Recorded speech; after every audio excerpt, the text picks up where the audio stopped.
Huh, what does the shuffle button do? Oh well, let's try it out.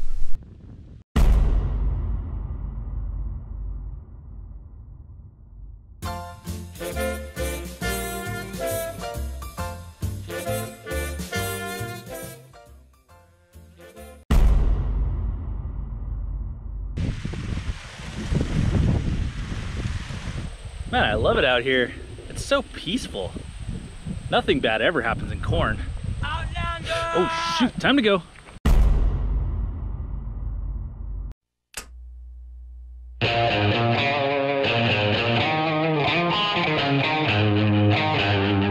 Once I rose above the noise and confusion, just to get a glimpse beyond this illusion.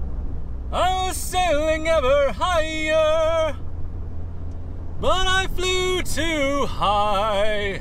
Though my eyes Dad!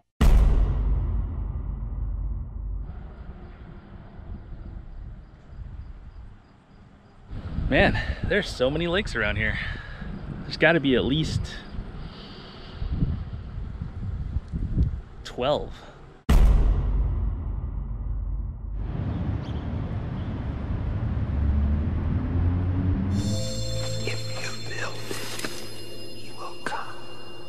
Build what? If you build it, he will come. A baseball field? Really? I literally cannot afford to build that.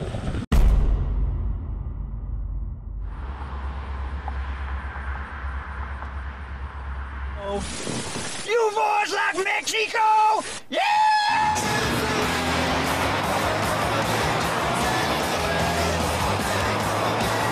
Huh. I figured Mexico would be a little more like,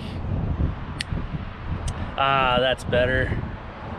Or maybe I've been watching a little too much Breaking Bad.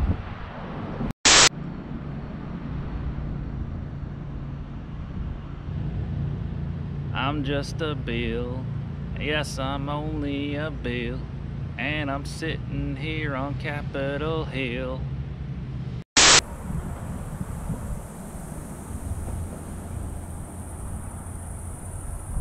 And we'll never be royals, royals. I could be your king bear, and baby I'll travel, travel, travel, travel. Yeah, I'll travel anywhere.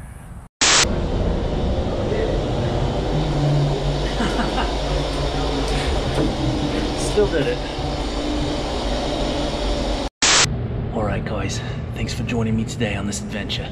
Today we have to be very quiet. Tracking the elusive Midwestern girl. I think we just found some tracks. It's this White Castle. They love this stuff. What? Starbucks. Oh, they're very close. Pumpkin spice. Never mind.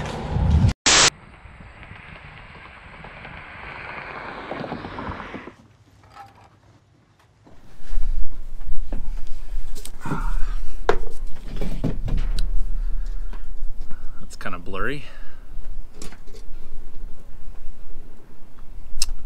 Better.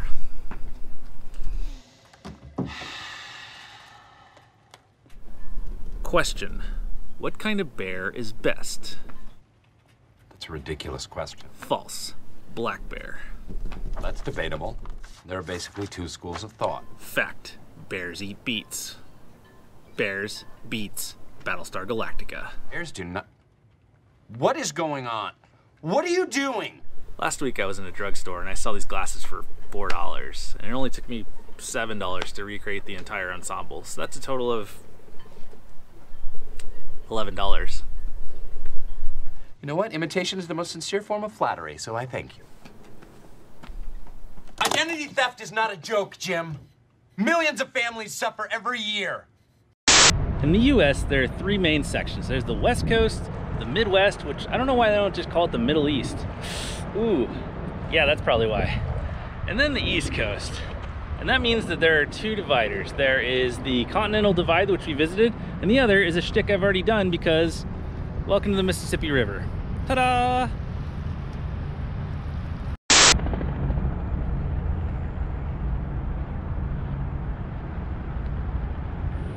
There's a lady whose show All that glitters is gold, and she's buying a stairway to heaven.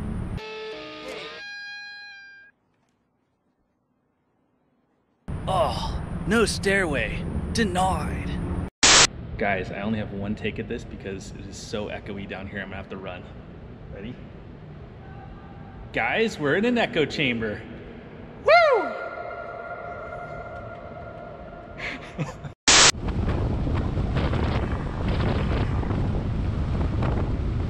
So I used to come out to Missouri all the time with my ex, and it is exactly the way I remember it. It's hot, it's humid, and there are bugs everywhere. Kind of makes me feel like singing. My heart is breaking, hands are shaking, bugs are crawling all over me. Son of a birch, buy me a drink, one more night. If I can't get clean.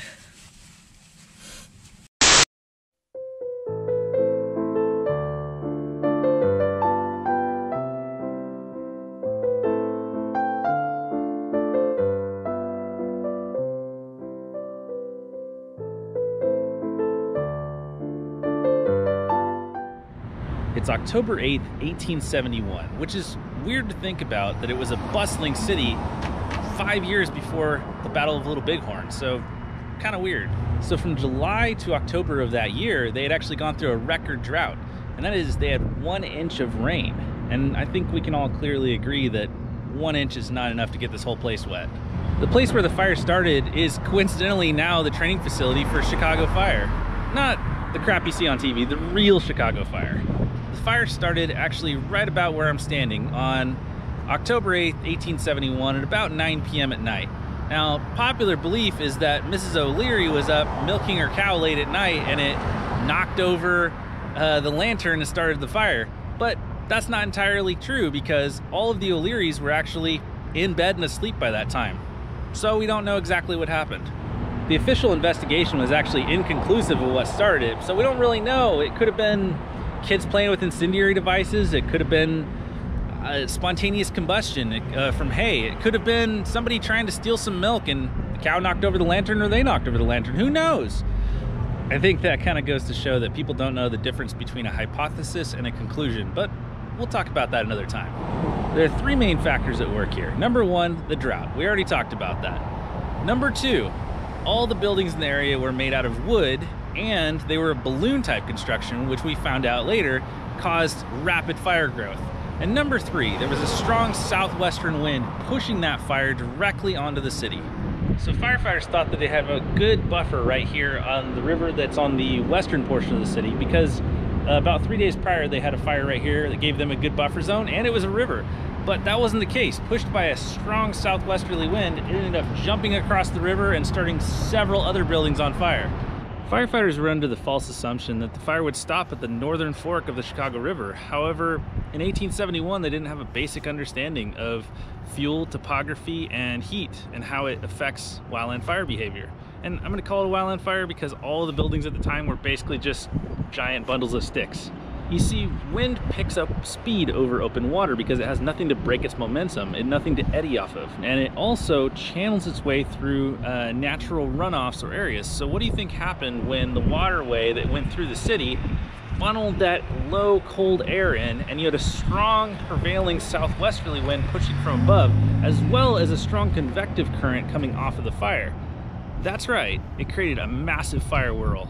That huge fire whirl ended up easily jumping over the river and burning down another half of the city. In fact, the fire burned for almost an entire day until the evening of the 9th when it was put out by, luckily, rain. After everything was said and done, the fire had killed 300 people, had burned down 17,500 buildings, and had caused, in today's dollars, $4.5 billion of damages. So what do we learn from all this? Never trust cows.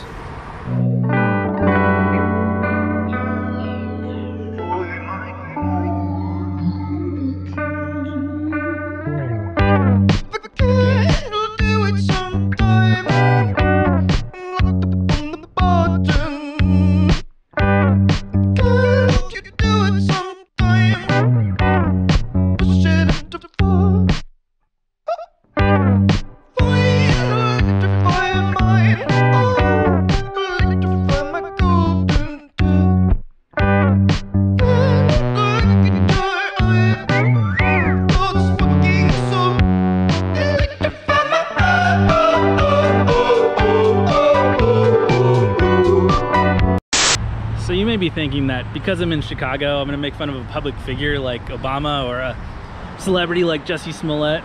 Well, you'd be wrong, because this is a musical episode, remember? So, we're gonna be singing, you guessed it, Linkin Park.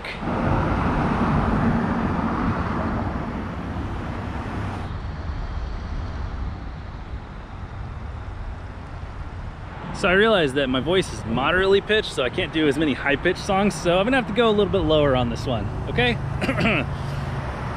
I don't want to be the one the battles always choose, 'cause inside I realize that I'm the one confused. I don't know what's worth fighting for, or why I have to scream. I don't know why I instigate, or say what I don't mean. Don't know how I got this way, I'll never be alright. So I'm breaking the habit tonight. Oh man, that was pretty bad, but that was for you, Chester. I miss you, buddy. So, do you come to Milwaukee often? I'm a regular visitor here, but Milwaukee's had its fair share of visitors. In fact, in the 1600s, French traders and settlers would trade furs with Native Americans. In fact, isn't Milwaukee an Indian name? Yes, Pete, it is. It's actually pronounced Milwaukee, which is Algonquin for the good land. I was not aware of that. I think one of the most interesting aspects about Milwaukee is it's the only major American city to have elected 3 socialist mayors. Does this guy know how to party or what? Huh?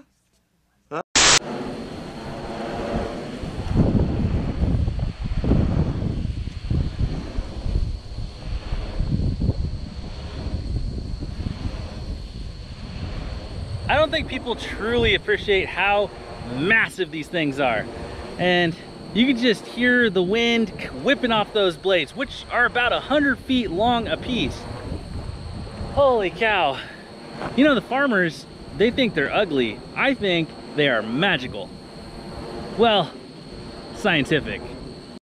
All right, guys, today I'm gonna be doing the Pocky One Chip Challenge with the Carolina Reaper.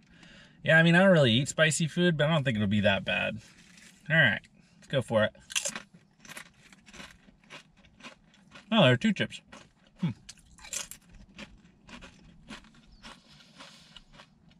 Yeah, not bad. What's the worst that could happen? A few moments later. Whew! That is hot. Holy cow, I was wrong. Oh man, I was wrong. Ready for a game there.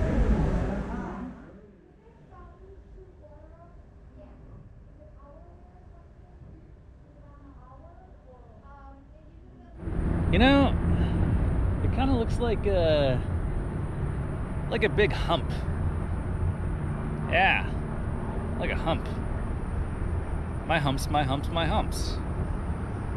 My lovely bear lumps. Oh, no, let's not check it out.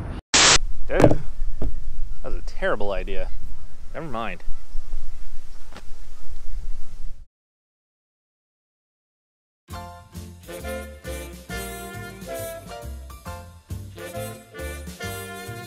Somewhere beyond the sea, somewhere waiting for me, my lover stands on golden sands and watches the ships that go sailing. Somewhere beyond the sea, she's there watching for me. If I could fly like birds on high, then straight to her arms I'd go sailing.